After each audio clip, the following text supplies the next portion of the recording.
El nacimiento de la criatura misteriosa. La noche estaba cargada de presagios oscuros.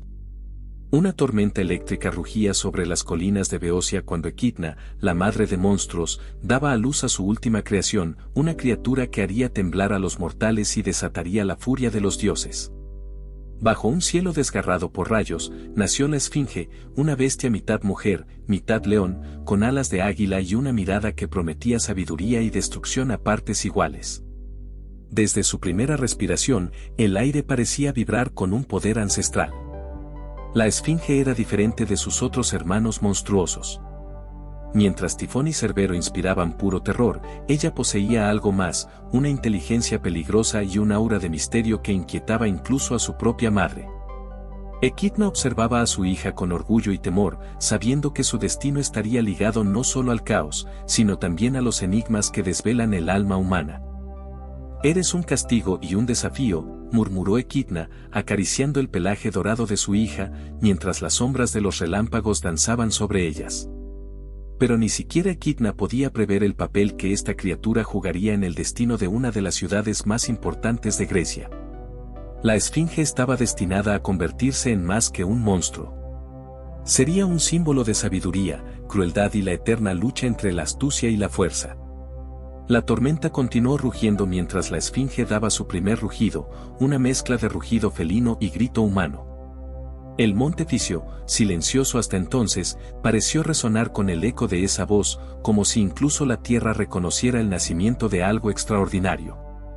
Y así, bajo el manto de la noche y el capricho de los dioses, la Esfinge dio su primer paso hacia su destino, una existencia marcada por enigmas y tragedias.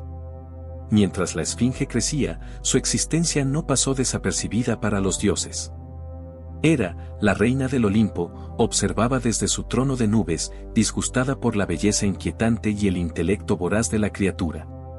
Pero el disgusto de Hera no era casual, se decía que Zeus, su esposo infiel, había mostrado un interés fugaz por la criatura. Aunque los rumores eran débiles, para Hera bastaron para desatar su furia. Una noche, Hera descendió al monte Fisio, envuelta en un aura de tormentas. La Esfinge, todavía joven pero ya formidable, levantó su mirada, fijándola en la diosa con ojos tan profundos como un abismo. «Eres una abominación», declaró Hera, con una voz que resonaba como el trueno. «Una criatura destinada a causar caos y dolor. Pero no te dejaré vivir como lo haces ahora, libre y poderosa». Hera alzó su mano y pronunció una maldición que sellaría el destino de la Esfinge. «De ahora en adelante, serás la guardiana de un enigma. Uno que definirá la vida de los mortales que se crucen en tu camino. No conocerás la paz ni el descanso hasta que alguien sea capaz de descifrarlo. Y cuando lo hagan, tu existencia terminará». La Esfinge sintió el peso de las palabras de Hera como una cadena invisible que le rodeaba el cuerpo. Su fuerza seguía intacta, pero una nueva compulsión se alojó en su mente, un enigma, perfecto y cruel, comenzó a formarse en su interior, una pregunta que ardía como una llama eterna. «¿Qué clase de enigma?», preguntó la Esfinge, con una voz que parecía desafiar incluso a la reina de los dioses. Hera esbozó una sonrisa cruel. «Eso lo descubrirás tú misma. Es tu destino crear la pregunta que atormente a los mortales. Y es tu castigo vivir solo para verlos fallar, hasta que uno triunfe». Con un destello de luz, Hera desapareció, dejando a la Esfinge sola bajo el cielo estrellado. Por primera vez, la criatura sintió el peso del destino, una mezcla de ira y resignación. Así comenzó su obsesión. Día y noche, la Esfinge se dedicó a reflexionar sobre su enigma, perfeccionándolo como un joyero tallando una gema. Nadie, ni mortal ni dios, podría escapar de la perfección de su desafío. Pero bajo esa determinación, algo más crecía en su corazón, un odio silencioso hacia los dioses que la habían condenado. La Esfinge no lo sabía aún, pero su camino la llevaría directamente a Tebas, donde su maldición y su destino se entrelazarían con la vida de los mortales y cambiarían la historia para siempre. Los años pasaron y la Esfinge se transformó en una criatura imponente. Su cuerpo leonino, musculoso y ágil, era una obra maestra de ferocidad, sus alas de águila se extendían con un poder que oscurecía el sol. Y su rostro humano mantenía una belleza tan inquietante que quienes lo veían no sabían si temerla o admirarla. Sin embargo, no era su apariencia lo que la convertía en una amenaza. Era su mente. La esfinge, ahora consciente de su maldición, vagaba entre las tierras de los hombres, observándolos desde las sombras, analizando su naturaleza, sus debilidades y sus deseos más profundos. En los pueblos que rodeaban el monte Fisio, comenzaron a surgir rumores de un ser que acechaba a los viajeros. Algunos la describían como una diosa, otros como un demonio. Pero todos coincidían en algo: nadie que la enfrentara regresaba con vida. Una tarde, un joven campesino llamado Timo decidió desafiar las historias. Armado solo con un cuchillo y su orgullo, se adentró en las colinas donde decían que la criatura habitaba. La esfinge lo esperaba, inmóvil como una estatua en lo alto de una roca. Su mirada fija lo atravesó como una espada. ¿Quién eres?, preguntó Timo, tratando de parecer valiente, aunque su voz temblaba. Eso no importa. La pregunta es, ¿quién eres tú?, respondió la esfinge con una sonrisa peligrosa. Y entonces planteó su enigma, el primero que había perfeccionado desde la maldición de Hera. Soy más antiguo que el tiempo, pero siempre nuevo. Soy el consuelo de los mortales, pero también su temor. ¿Qué soy? El joven frunció el ceño, confundido. Pensó en todo lo que había aprendido en su vida, pero ninguna respuesta le venía a la mente. Finalmente, cuando el silencio se alargó, la esfinge se levantó, desplegando sus alas. La respuesta era la muerte, susurró, antes de abalanzarse sobre él. Desde ese día, la esfinge dejó un rastro de terror entre los mortales, construyendo su reputación como un ser imbatible. Pero mientras los hombres sufrían, la esfinge seguía perfeccionando su arte, creando enigmas cada vez más complejos, esperando al único mortal que podría desafiarla. La esfinge pronto comprendió que su aislamiento en el monte Fisio no era suficiente. Aunque sus primeras víctimas la temían, no eran dignas de su desafío. Los campesinos eran demasiado simples, sus mentes no ofrecían el combate intelectual que deseaba. Su maldición no sería rota enfrentándose a mentes débiles. Una noche, bajo un cielo plagado de estrellas, la esfinge alzó el vuelo. Desde lo alto, su mirada recorrió las tierras de Grecia en busca de un lugar donde su enigma pudiera florecer. Y entonces vio Tebas, una ciudad poderosa y orgullosa, con murallas que parecían desafiar al mundo. Tebas, murmuró, mientras una sonrisa cruel se dibujaba en sus labios. Si los dioses quieren que los mortales me desafíen, allí encontraré al más digno de todos. Su llegada a Tebas fue un evento marcado por tragedias. Durante días, los pastores que vigilaban los alrededores de la ciudad comenzaron a desaparecer. Luego fueron los viajeros que cruzaban los caminos cercanos. Nadie entendía lo que ocurría hasta que un sobreviviente, medio loco, regresó con una historia que heló la sangre de todos. Una bestia, balbuceó. Un monstruo con ojos humanos y garras como espadas. Me hizo una pregunta. Una maldita pregunta. Y cuando no supe la respuesta, me dejó vivo para llevar su mensaje.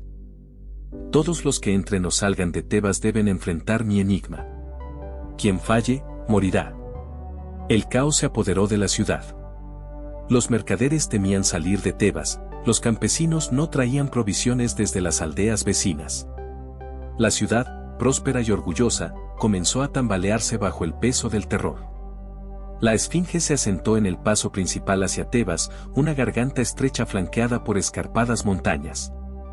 Desde allí, controlaba todo acceso a la ciudad. Su figura majestuosa, encaramada en una roca elevada, era visible para cualquiera que se acercara. Su presencia pronto se convirtió en una leyenda. Los tebanos la llamaron la guardiana del enigma. Nadie podía entrar ni salir sin enfrentarse a su desafío. Pero lo que muchos no sabían era que cada día, la esfinge perfeccionaba sus preguntas, creando enigmas que no solo desafiaban el intelecto, sino también el corazón y el alma de quienes los enfrentaban. Entre los enigmas más famosos que planteó en esos días, uno resonó especialmente en la memoria de los tebanos. Avanzo a 4 patas al amanecer, camino erguido al mediodía, y me apoyo en 3 al anochecer. ¿Qué soy? Los viajeros que se aventuraban a responder fracasaban una y otra vez, incapaces de comprender el significado oculto.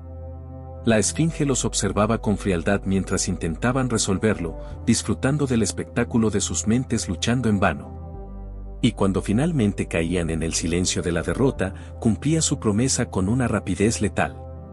La ciudad entró en un estado de desesperación. El rey Layo, incapaz de proteger a su pueblo, se retiró al palacio, donde buscaba sin éxito una solución. Las calles de Tebas estaban llenas de susurros de miedo y rumores de lo que ocurriría si la esfinge no era derrotada. Pero mientras el pueblo temblaba, en algún rincón de Grecia, el destino tejía los hilos de un encuentro que cambiaría todo. Tras haberse establecido como la soberana del paso a Tebas, la esfinge se sentía invencible. Desde su roca vigilaba el horizonte, esperando al próximo desafortunado. Pero aunque su corazón estaba endurecido por los años de soledad y la maldición que pesaba sobre ella, en las noches más silenciosas, cuando la luna iluminaba el monte Ficio, una sombra de melancolía cruzaba su rostro. ¿Será este mi destino eterno?, murmuraba para sí misma, contemplando el vacío de las estrellas. Y aunque no lo admitiría, en su interior anhelaba el día en que alguien pudiera superar su desafío. No por desear la muerte, sino por la esperanza de que existiera un mortal que fuera digno de romper la monotonía de su existencia. La esfinge había logrado paralizar a Tebas. Los campos circundantes, una vez verdes y llenos de vida, ahora estaban abandonados. Los campesinos, atemorizados por la presencia de la criatura, preferían dejar sus cosechas a merced del sol antes que arriesgarse a cruzar los caminos vigilados por el monstruo. Pero el miedo no se limitaba a los campesinos. Las aldeas cercanas a Tebas comenzaron a sufrir también. Por las noches, los rumores corrían como fuego, la esfinge era una enviada de los dioses, castigando a los hombres por su arrogancia. Otros susurraban que era un demonio nacido del mismísimo Hades. En una pequeña aldea, un anciano llamado Melos reunió a los suyos en torno a una fogata. Su rostro estaba surcado por las arrugas del tiempo, pero sus ojos ardían con una mezcla de determinación y temor. «Escuchen bien», dijo, con voz grave. «No podemos seguir viviendo así. Si la esfinge sigue gobernando estos caminos, pronto no tendremos alimentos ni esperanza. Debemos enfrentarla». «¿Enfrentarla?», replicó un joven, con incredulidad. «¿Con qué? ¿Con palos y piedras? ¿Qué podemos hacer contra un monstruo que conoce los secretos de la mente?». Melos guardó silencio por un momento, mirando las brasas de la fogata. Finalmente, murmuró: «Tal vez no podamos derrotarla, pero si no lo intentamos, ya estamos muertos». Esa noche, un pequeño grupo de aldeanos decidió armarse de valor y desafiar a la esfinge. Llevaban lanzas rudimentarias, escudos de madera y una mezcla de miedo y esperanza. Marcharon hacia el monte Ficio bajo la luz de la luna, pero ninguno regresó. El mensaje de la esfinge fue claro: no toleraría que nadie desafiara su dominio sin enfrentar su enigma. Con el paso de los días, la esfinge se volvió más agresiva. No esperaba a que los viajeros llegaran al paso. Ahora, se aventuraba a cazarlos en los caminos, apareciendo de improviso entre las sombras como un azote de los dioses. En una ocasión, una caravana de mercaderes decidió tomar un camino alternativo, bordeando las montañas en un intento de evitarla. Pensaron que, si viajaban de noche y en silencio, podrían pasar desapercibidos. Pero la esfinge, con su aguda percepción, los encontró. Desde lo alto de una roca, los observó con una sonrisa que mezclaba desafío y crueldad. Sus alas se desplegaron con un estruendo que detuvo a los caballos en seco. «Deteneos, viajeros», ordenó con voz resonante. «Si deseáis seguir adelante, deberéis responder a mi enigma. Si falláis, el precio será vuestra vida». Los mercaderes se miraron entre sí, aterrados. Pero su líder, un hombre llamado Kimon, decidió enfrentarla. «Habla, criatura. Haré lo que pueda para responderte». La esfinge inclinó la cabeza, como si evaluara su valentía, y planteó su pregunta. ¿Qué puede correr sin piernas, llorar sin ojos y murmurar sin voz? Kimon frunció el ceño, sudando bajo la presión del momento. Pensó en los ríos, en el viento, en la lluvia, pero ninguna respuesta le parecía correcta. Finalmente, bajó la cabeza. No lo sé. La esfinge, sin piedad, cumplió su promesa. Uno a uno, los viajeros de la caravana cayeron bajo sus garras. Sus gritos resonaron en la noche, recordándole a Tebas que el monstruo no descansaría mientras los mortales siguieran fallando. En Tebas, el rey Layo se enfrentaba a una situación insostenible. La ciudad estaba aislada, sus recursos disminuían y el miedo había hecho que incluso los más valientes guerreros dudaran en desafiar a la esfinge. En una reunión con sus consejeros, Layo golpeó la mesa con frustración. ¿Es que no hay nadie en toda Grecia que pueda enfrentarse a esta criatura?, gritó. ¿Qué debemos hacer para salvar a Tebas? Uno de los consejeros, un hombre viejo y sabio, se adelantó. Majestad, la esfinge no es una criatura común. No puede ser derrotada con fuerza bruta. Necesitamos a alguien que pueda igualar su intelecto. Un hombre capaz de resolver su enigma. Layo asintió lentamente, pero en su interior sabía que encontrar a ese hombre sería tan difícil como resolver el enigma mismo. Sin embargo, no podía rendirse. Esa noche, el rey envió heraldos a todas las regiones de Grecia, proclamando un desafío: aquel que lograra derrotar a la esfinge no solo sería recompensado con riquezas, sino que también sería coronado como gobernante de Tebas. Las noticias del desafío viajaron rápido, llegando incluso a los rincones más lejanos. Y mientras Tebas aguardaba con esperanza, en algún lugar del camino, un hombre llamado Edipo escuchó el llamado del destino y decidió aceptar el reto. En un cruce de caminos, un hombre alto y de porte decidido ajustaba su manto mientras los ecos de la proclamación real llegaban a sus oídos. Era Edipo, el príncipe errante de Corinto, quien había abandonado su hogar tras recibir una oscura profecía: mataría a su padre y se casaría con su madre. Aunque los dioses parecían haberlo condenado, Edipo no era un hombre que se doblegara ante el destino. Su mente era ágil, su corazón valiente y su voluntad inquebrantable. Al escuchar que Tebas estaba asediada por un monstruo que desafiaba el intelecto, sintió que su hora había llegado. ¿Un enigma, murmuró para sí mismo, mientras sus labios se curvaban en una sonrisa desafiante. Tal vez mi ingenio pueda hacer lo que las espadas no han logrado. El viaje hacia Tebas estuvo lleno de desafíos. Los caminos estaban desolados, infestados de bandidos que aprovechaban el caos para saquear a los pocos viajeros que aún se atrevían a aventurarse. Pero Edipo no era un hombre común. Con su lanza y su determinación, enfrentó cada peligro que surgió en su camino. Una noche, mientras descansaba junto a una fogata, un anciano campesino se acercó, con los ojos llenos de preocupación. ¿Tú también vas hacia Tebas, joven?, preguntó el hombre. Edipo asintió. Voy a enfrentar a la esfinge. El anciano retrocedió, asombrado. ¿Estás loco? Nadie ha regresado con vida. Esa criatura es un castigo de los dioses. Edipo sonrió con serenidad. Los dioses pueden intentar detenerme, pero no soy de los que se rinden fácilmente. El anciano lo observó en silencio por un momento antes de desearle suerte. Que los dioses te guíen, muchacho. Tebas necesita a alguien como tú. El sol apenas comenzaba a asomar en el horizonte cuando Edipo llegó al paso donde la esfinge había establecido su dominio. Desde lo alto de una roca, la criatura lo observaba, majestuosa y aterradora. Sus alas se extendieron con lentitud, como si quisiera mostrar su poder antes de hablar. ¿Quién osa desafiarme?, preguntó con una voz que resonaba como el trueno. Edipo levantó la mirada, sin mostrar miedo. Soy Edipo, hijo de Polibio, y he venido a resolver tu enigma. La esfinge inclinó la cabeza, curiosa. Había algo diferente en este mortal. No era el primero en mostrar valentía, pero en sus ojos había algo más, una calma calculadora, una inteligencia que la intrigó. Muy bien, Edipo. Pero ten en cuenta esto: si fallas, pagarás con tu vida.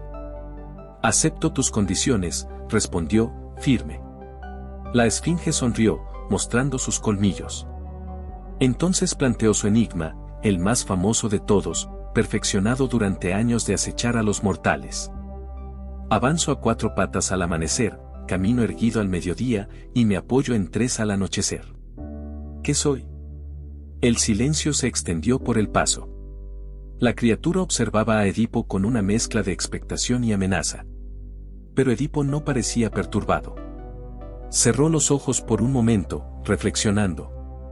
Luego levantó la cabeza y respondió con seguridad. Eres el hombre. Al amanecer de su vida, gatea como un niño sobre 4 patas. Al mediodía, en la plenitud de su fuerza, camina erguido sobre 2 piernas. Y al anochecer, en la vejez, se apoya en un bastón, caminando sobre 3. La respuesta resonó en el aire como un trueno. Por primera vez, la esfinge quedó en silencio, su expresión una mezcla de sorpresa y algo que se asemejaba al alivio. El tiempo pareció detenerse mientras la criatura reflexionaba sobre lo que acababa de ocurrir. Hera había decretado que cuando alguien resolviera su enigma, su maldición terminaría. Y así fue. La esfinge dio un paso hacia el borde de la roca. Miró a Edipo, y por primera vez, habló con algo que parecía respeto. Has vencido, mortal. Mi existencia llega a su fin.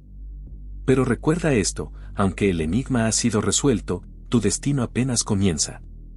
Dicho esto, la esfinge desplegó sus alas y se lanzó al vacío, desapareciendo en un remolino de viento y polvo. Cuando Edipo entró en Tebas, fue recibido como un salvador.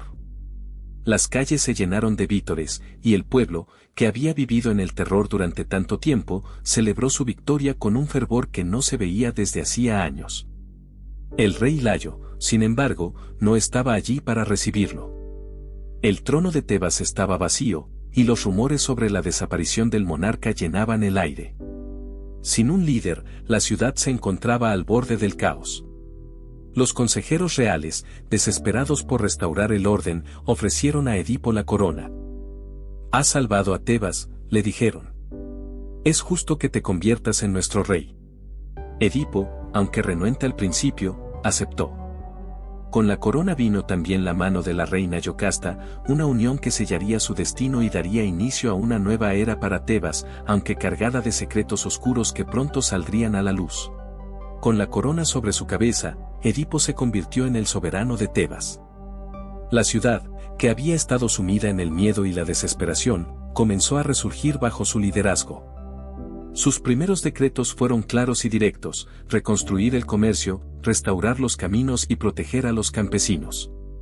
Los ciudadanos lo veneraban como un héroe, y Yocasta, la reina viuda, parecía haber encontrado en él una oportunidad para sanar las heridas que había dejado la desaparición de Layo. Aunque el matrimonio había sido decidido por necesidad política, una conexión genuina comenzó a florecer entre ellos. Sin embargo, mientras la ciudad prosperaba, una sombra invisible se cernía sobre el trono. Los oráculos y profecías que habían seguido a Edipo durante toda su vida parecían dormidos, pero en el fondo de su mente, no podía evitar recordar las palabras que lo habían empujado a dejar Corinto. Que mataría a su padre y se casaría con su madre. Es imposible, se decía a sí mismo, intentando acallar sus pensamientos. Mis padres están en Corinto, sanos y salvos. Pero los hilos del destino, tejidos por los dioses, estaban a punto de tensarse de una manera inesperada. Mientras tanto, en las profundidades del palacio, antiguos sirvientes de Layo murmuraban en voz baja. Aunque nadie osaba cuestionar la legitimidad de Edipo como rey, las circunstancias que rodeaban la desaparición de Layo seguían siendo un misterio. Algunos decían que había huido para escapar de una profecía, otros que había sido asesinado por bandidos en su camino a Delfos. Uno de los ancianos del Consejo Real, Tiresias, el ciego y venerado profeta, fue llamado al palacio para aconsejar a Edipo. Era un hombre que llevaba en sus hombros el peso de muchos secretos, y aunque había jurado no interferir, no podía ignorar el destino que se desplegaba ante sus ojos. En una audiencia privada con Edipo, Tiresias habló con una mezcla de prudencia y pesar. Majestad, hay fuerzas que conspiran en torno a ti. Las respuestas que buscas están más cerca de lo que imaginas, pero te advierto, el conocimiento puede ser tanto una bendición como una maldición. Edipo, intrigado por las palabras del profeta, insistió. ¿Qué estás tratando de decir, Tiresias? Si sabes algo sobre Layo o esta ciudad, debes hablar. Tiresias suspiró, inclinando la cabeza hacia un lado. Tu victoria sobre la Esfinge fue solo el comienzo. Ahora debes enfrentarte al mayor enigma de todos, tu propio pasado. Un día, un viajero llegó a las puertas de Tebas con noticias de Corinto. Era un anciano mensajero, con el rostro curtido por los años y los caminos. Fue llevado ante Edipo, quien lo recibió con hospitalidad, aunque con cierta aprensión. Vengo desde Corinto con noticias importantes, Majestad, anunció el hombre. El rey Polibio ha muerto. La noticia cayó como un rayo. Aunque Edipo había huido de Corinto para escapar de la profecía, siempre había guardado respeto por el hombre que lo había criado como un padre. ¿Cómo murió?, preguntó Edipo, con un nudo en la garganta. De causas naturales, mi señor. Vivió una vida larga y pacífica. Por un momento, Edipo sintió alivio. La muerte de Polibio probaba que la profecía estaba equivocada. No lo había matado. Pero antes de que pudiera celebrar, el mensajero añadió algo que cambió todo. También traigo otra noticia. Yo fui quien te entregó al rey Polibio cuando eras un bebé. No eres su hijo de sangre. El aire pareció congelarse. Edipo miró al anciano con incredulidad. ¿Qué estás diciendo? Eras solo un recién nacido cuando fui encargado de entregarte a Polibio y a su reina. Desconozco quiénes fueron tus verdaderos padres, pero sé que fuiste encontrado en el monte Citerón, con los tobillos perforados y atados. La sala quedó en silencio. Edipo sintió como un abismo se abría bajo sus pies. Las palabras de Tiresias, los secretos de Layo, las marcas en sus tobillos, todo empezaba a encajar de una manera que lo llenaba de terror. Esa noche, Edipo no pudo dormir. Las palabras del mensajero resonaban en su mente, despertando recuerdos y preguntas que había enterrado durante años. Se miró los pies, donde las cicatrices aún permanecían, un recordatorio de un pasado que nunca había entendido. Llamó a Yocasta a sus aposentos, decidido a encontrar respuestas. Necesito saber la verdad sobre Layo, dijo, con una voz cargada de urgencia. ¿Qué pasó realmente con él? Yocasta, que hasta ese momento había evitado hablar del asunto, intentó calmarlo. Layo murió a manos de unos bandidos en un cruce de caminos. Es todo lo que sé. Pero Edipo no estaba convencido. ¿Y por qué fue al cruce? ¿Qué buscaba? Yocasta vaciló, sus ojos llenos de un temor que intentaba ocultar. Había recibido una profecía, algo sobre su hijo. Por eso lo abandonamos cuando era un bebé. Edipo sintió que el mundo se derrumbaba. Las piezas del rompecabezas estaban cayendo en su lugar, y lo que revelaban era más aterrador de lo que había imaginado. ¿Abandonaron a su hijo?, preguntó, con la voz temblorosa. Yocasta sintió, pero en sus ojos comenzó a surgir una comprensión aún más terrible. Edipo, ¿qué estás insinuando? La pregunta quedó suspendida en el aire como una daga.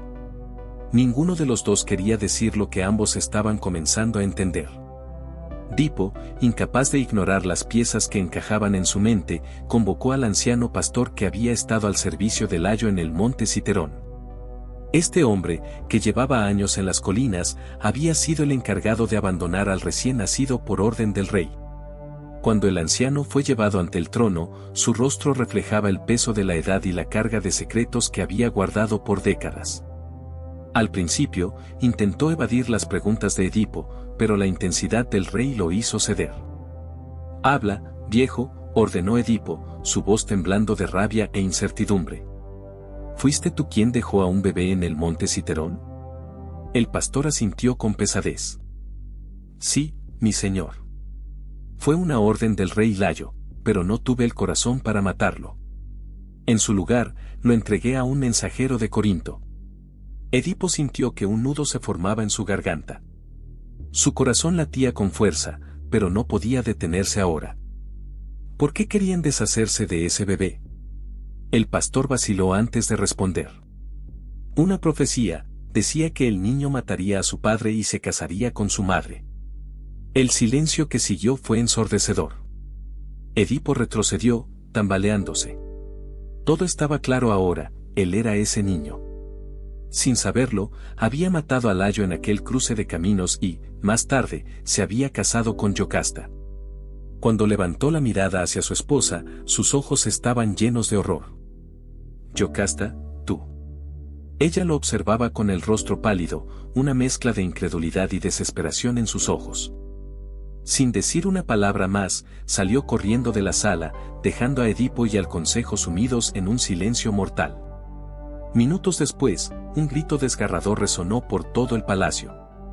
Edipo corrió hacia los aposentos de Yocasta, seguido por los sirvientes que temían lo peor. Al entrar, encontró a la reina colgada de una soga, su rostro sereno en la muerte, como si hubiera encontrado una liberación en el acto final.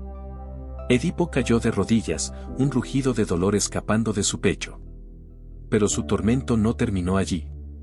Sus ojos se posaron en un broche dorado que Yocasta había llevado en su vestido. Lo arrancó con furia y, en un acto de desesperación, lo usó para cegarse, clavándolo en sus ojos una y otra vez. «No quiero ver más», gritó, mientras la sangre corría por su rostro. «No merezco la luz.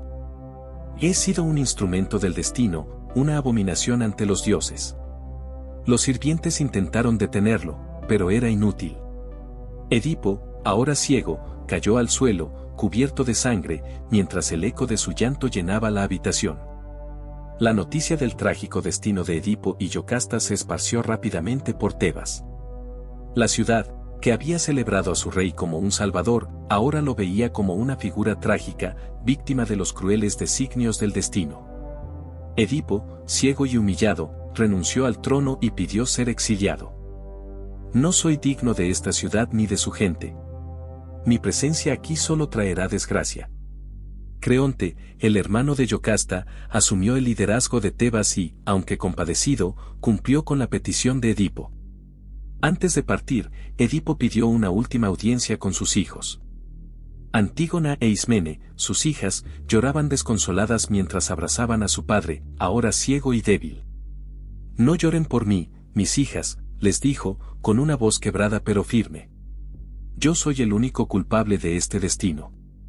Pero ustedes aún tienen un futuro. Sean fuertes y vivan con honor». Con esas palabras, Edipo partió, guiado por Antígona, hacia el exilio. Edipo vagó por la tierra, un hombre roto, pero con una extraña paz que crecía dentro de él con cada paso. Aunque había perdido la vista, comenzó a comprender que su ceguera física era un reflejo de la ignorancia que había marcado su vida. Finalmente, llegó al bosque sagrado de Colono, donde encontró un refugio entre los árboles y un santuario dedicado a las furias. Allí, tras años de errancia, encontró un final digno. Los dioses, que lo habían castigado tan cruelmente, parecieron otorgarle una última misericordia. En su muerte, Edipo fue absorbido por la tierra misma, desapareciendo sin dejar rastro, como un símbolo del ciclo eterno de destino y redención. En un último aliento, Edipo pronunció: «Que mi historia sea recordada no como una maldición, sino como la advertencia de que nadie escapa al destino, pero todos pueden enfrentarlo con honor».